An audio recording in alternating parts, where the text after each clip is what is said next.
Hey, what's going on, people? What's going on? What's going on? Happy Monday. Definitely, it's a new day, it's a new week, and it's a new chance for you to be great, right? And for myself, this week, guys, I really want to focus on forgiveness, not of anybody else, but of myself. Because, as an entrepreneur or someone that's, constantly trying to move forward and progress, a lot of times you find yourself making decisions, right?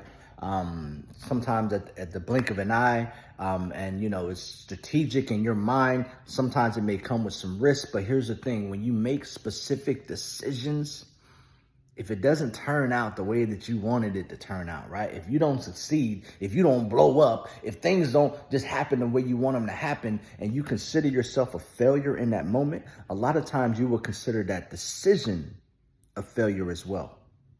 And that's not always the case, because a lot of times a decision will set you on a path, and you have to understand that along that path, there's going to be failures. There's going to be hiccups. There's going to be roadblocks. There's going to be hurdles. There's going to be things that step into your way, per se, that you're going to have to go around, go under, or possibly go through. And if you can't go through those things and you're stopped in that moment, you can think that decision to go down that path was the wrong decision.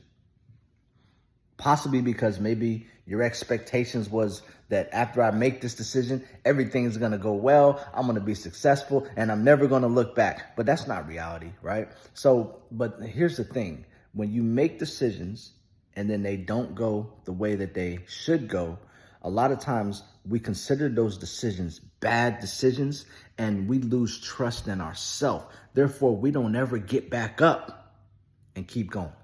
Right? I mean, we stay stuck in a moment, and we continue to replay that moment, and we think about what we could have done, what we should have done, what we would have done. But at the end of the day, we're not necessarily thinking about what we're going to do, how we're going to change, how we're going to tweak things, how we're going to, alter the strategy a little bit. But the plan, the mission, the destination is still the same. But that's the thing. A lot of times, myself included, I've been down. I've hit that roadblock and I stay down. I consider that decision or that path not to be the path for me. And I'll sit there and I'll think and I'll think and I'll think. And a lot of times we're thinking because we're not trusting not only ourselves and the vision that God gave us, but we're not trusting God in that moment. If you fall, if you hiccup, if you hit that hurdle, it's okay. It's going to hurt, but you got to get up. You made the right decision. Don't make a bad decision by stopping. Let's go.